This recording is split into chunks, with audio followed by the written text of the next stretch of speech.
السلام علیکم ورحمۃ اللہ وبرکاتہ۔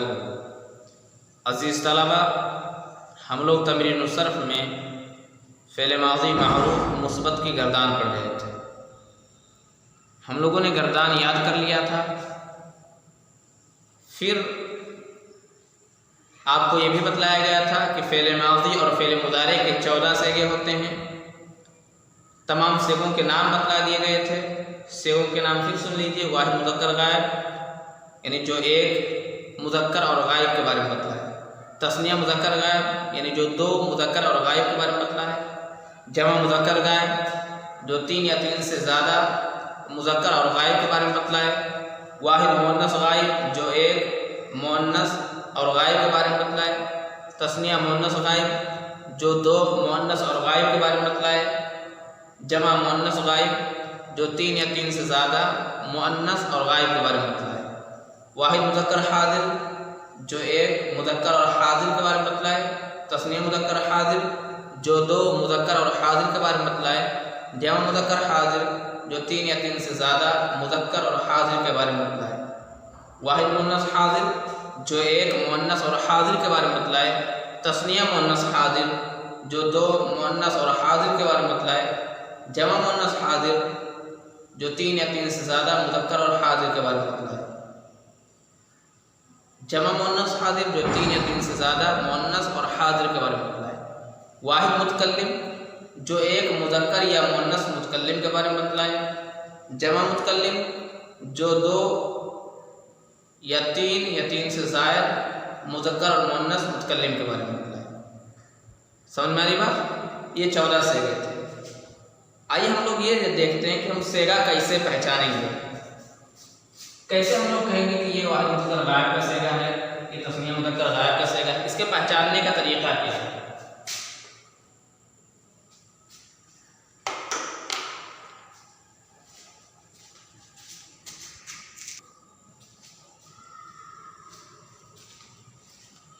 جیسے فعلا، اگر کسی فعل کے آخر میں کچھ بڑھا نہیں ہے تو واحد مذکر غائب کا صیغہ ہے۔ فعلا، اگر کسی فعل کے آخر میں الف بڑھا ہوا ہے تو تثنیہ مذکر غائب کا صیغہ ہے۔ فعلو، اگر کسی فعل کے آخر میں واو اور الف بڑھا ہوا ہے تو جمع مذکر غائب کا صیغہ ہے۔ فعلت، اگر کسی فعل کے آخر میں تا بڑھا ہوا ہے اور وہ تا ساکن ہے تو واحد مؤنث غائب کا صیغہ ہے۔ فعلتا، اگر کسی فعل کے آخر میں تا اور الف بڑھا ہوا ہے تو تثنیہ مؤنث غائب کا صیغہ ہے۔ فعلنا، اگر کسی فعل کے آخر میں نون بڑھا ہوا ہے، نون زیادہ ہے اور اس پر زبر لگا ہوا ہے تو جمع مؤنث غائب کا صیغہ ہے۔ فعلتا، اگر کسی فعل کے آخر میں تال بڑھا ہوا ہے اور اس پر زبر لگا ہوا ہے تو واحد مذکر حاضر کا صیغہ ہے۔ فعلتما، اگر کسی فعل کے آخر میں تما بڑھا ہوا ہے تو تثنیہ مذکر حاضر کا صیغہ ہے۔ فعلتم، اگر کسی فعل کے آخر میں تم بڑھا ہوا ہے تو جمع مذکر حاضر کا صیغہ ہے۔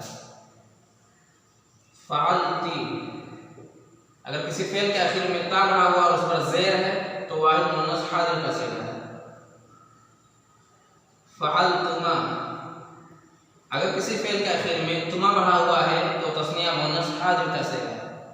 دیکھیں، تثنیہ مذکر حاضر اور تثنیہ مؤنث حاضر دونوں کا ایک ہی صیغہ ہے، دونوں ایک طرح سے۔ ان دونوں کے درمیان فرق کیسے کریں گے؟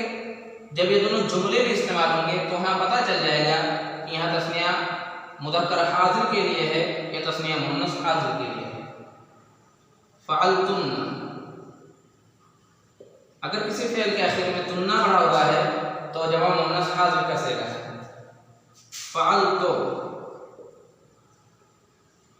اگر کسی فعل کے آخر میں تا بڑھا ہوا اور اس پر پیش ہے تو واحد متکلم کا صیغہ ہے۔ اور یہ واحد متکلم کا صیغہ مذکر کے لیے بھی استعمال ہوتا ہے اور مؤنث کے لیے بھی۔ فعلنا، اگر کسی فعل کے آخر میں نون اور الف بڑھا ہوا ہے تو جمع متکلم کا صیغہ ہے۔ اور یہ جمع متکلم کا صیغہ تثنیہ مذکر مؤنث متکلم کے لیے بھی استعمال ہوتا ہے، اسی طرح سے جمع مذکر مؤنث متکلم کے لیے بھی استعمال ہوتا ہے۔ سمجھ میری بات؟ اب ہم لوگ اس کا ترجمہ دیکھ لیتے ہیں، ترجمہ کیسے کریں گے۔ فعلا اسے ایک مرد نے کیا، فعلا ان دو مردوں نے کیا، فعلو ان سب مردوں نے کیا، فعلت اسے ایک عورت نے کیا، فعلتا ان دو عورتوں نے کیا، فعلنا ان سب عورتوں نے کیا، فعلتا تو ایک مرد نے کیا، فعلتما تم دو مردوں نے کیا، فعلتم تم سب مردوں نے کیا، فعلتی تو ایک عورت نے کیا، فعلتما تم دو عورتوں نے کیا، فعلتنا تم سب عورتوں نے کیا، فعلتو میں نے کیا، فعلنا ہم سب نے کیا۔ ترجمہ بھی ڈال لیے، آگے دیکھتے ہیں۔ کہہ رہے ہیں ان صیغوں کو اچھی طرح پہچان کر یاد کر لو، یعنی جو صیغے لکھے گئے ہیں، جو بتلائے گئے ہیں، ان صیغوں کو اچھی طرح پہچان لو اور یاد کر لو۔ یہ کل 14 صیغے ہوتے ہیں۔ یہ کل کتنے صیغے ہوتے ہیں؟ 14 صیغے ہوتے ہیں۔ متکلم کے صیغے ایسے ہیں کہ وہ مذکر و مؤنث، تثنیہ و جمع کے لیے مشترک ہیں، یعنی جو متکلم کے صیغے ہیں وہ مذکر مؤنث اور تثنیہ جمع کے لیے ایک ہی صیغہ استعمال ہوتا ہے۔ جیسے فعلتو میں نے کیا، ایک مرد یا ایک عورت، دو صیغوں کے بجائے ایک ہی صیغہ آیا ہے فعلتو۔ یہ واحد مذکر متکلم اور واحد مؤنث متکلم دونوں کے لیے استعمال ہوتا ہے۔ فعلنا ہم نے کیا، ہم دو مردوں یا ہم دو عورتوں نے کیا، ہم سب مردوں یا ہم سب عورتوں نے کیا۔ یہ فعلنا جو ہے یہ تثنیہ مذکر متکلم، تثنیہ مؤنث متکلم، جمع مذکر متکلم، جمع مؤنث متکلم، چاروں کے لیے ایک ہی صیغہ استعمال ہوتا ہے۔ 4 صیغوں کے بجائے ایک ہی صیغہ استعمال ہوتا ہے فعلنا۔ اگر ان سب کو الگ الگ شمار کیا جائے تو کل 18 صیغے ہوتے ہیں۔ اگر ان سب کو الگ الگ کر دیا جائے تو کل کتنے صیغے ہو جائیں گے؟ 18 صیغے ہو جائیں گے۔ لیکن چونکہ بعض صیغوں سے کئی معنی سمجھ میں آتے ہیں اس لیے ان کو علیحدہ نہیں کیا گیا ہے۔ لیکن چونکہ بعض صیغے ایسے ہیں جن سے کئی معنی سمجھ میں آتا ہے، جیسے فعلتو ہے، یہ واحد مذکر متکلم اور واحد مؤنث متکلم یہ دونوں کا معنی دیتا ہے، اس لیے ان کو ایک ہی کر دیا گیا ہے، ان کو الگ الگ نہیں کیا گیا۔ اس طرح سے فعلنا ہے، یہ تثنیہ مذکر متکلم، تثنیہ مؤنث متکلم، جمع مذکر متکلم، جمع مؤنث متکلم، چاروں کا معنی دیتا ہے، اس لیے ان چاروں کا ایک صیغہ بنا دیا گیا ہے، اس لیے 14 صیغے ہوتے ہیں۔ آگے دیکھیے، آگے ہے چند افعال کے صیغے اور معنی بتاؤ۔ کچھ افعال دیے گئے ہیں، ان کا صیغہ اور معنی بتلانا ہے۔ آگے ان جملوں کی عربی بناؤ۔ کچھ جملے ہیں جن کی عربی بنانی ہے ہمیں۔ آگے دیکھ لیجیے، فعل ماضی کی گردان یاد کر لینے کے بعد اب یہ سمجھ لینا چاہیے کہ ماضی معروف کے دوسرے اس جیسے افعال کی گردانیں اسی طرح ہوں گی۔